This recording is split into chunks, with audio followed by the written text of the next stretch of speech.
principal of Legacy School of Sports Sciences, and I want to thank you for tuning in.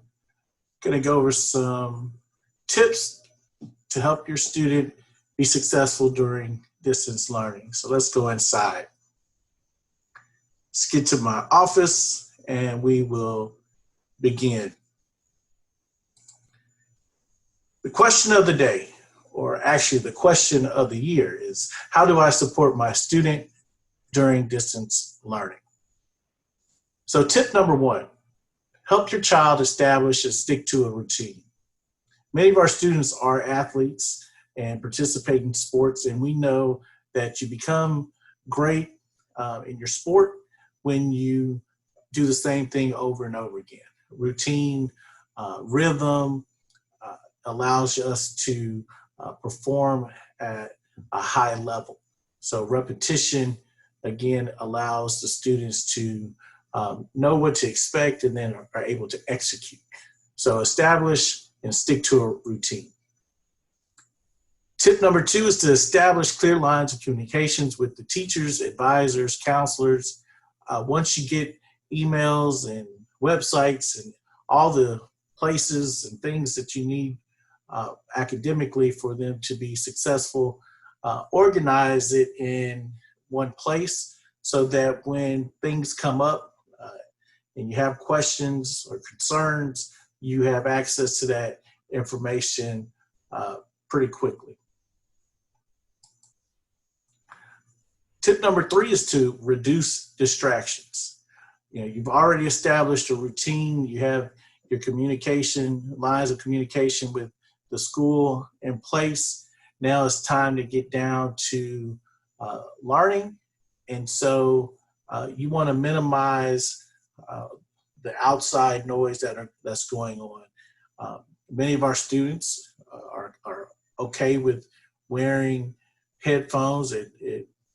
It relaxes them during instruction time, but it's going to be individualized to each student, but definitely want to make sure we monitor to see what is distracting them and then remove those distractions as much as we can.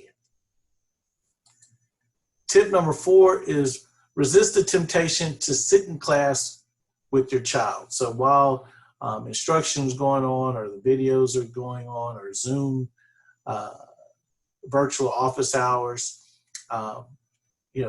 we want to empower them and transfer that responsibility over to them. Prior to COVID, that's one of the belief systems and things that we talk about on campus routinely is for students to take control over their academic success and be engaged and be responsible for it and treat it just as much as they treat going to their workouts and going to the game. So I know that's going to be tough as a parent.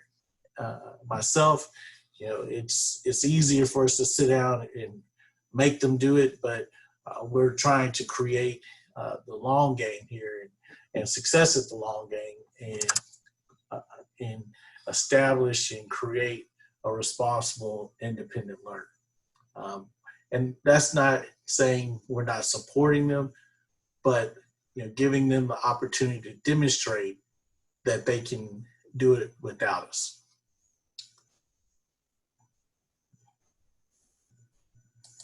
Tip number five, we're all going to have to be patient. This is new to all of us, definitely starting the school year this way. As we all know, we finished the school year last school year this way. So we've learned some things, but we also are going to make some mistakes. So our students are going to make mistakes, and we just want to make sure we're patient. If you've met with me before, you've probably heard me say that we can resolve most of the issues that come up as long as we're given the information and some time to try to think through it and address it. So let's be as patient as possible.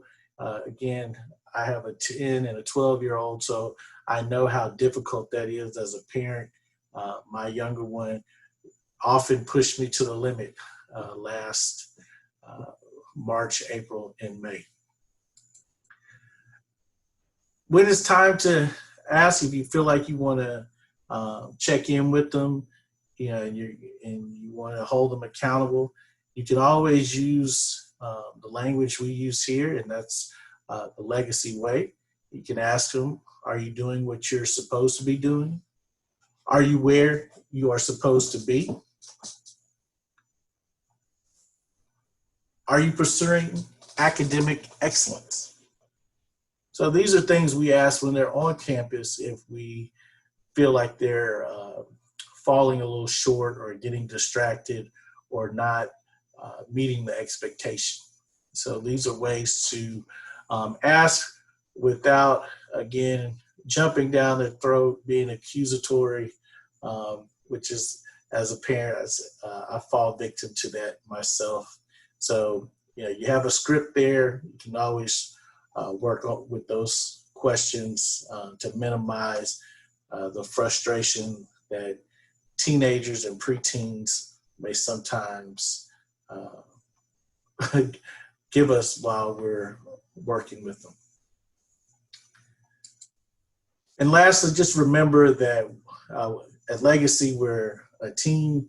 We're here as the faculty and staff to support you.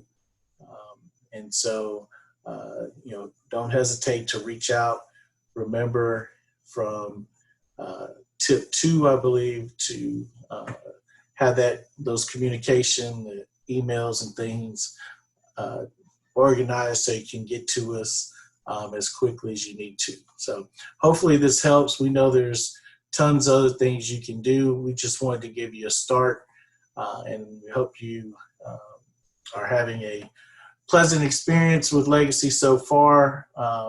Again, we'll continue to work together to make sure that this school year is great, and y'all have a great day.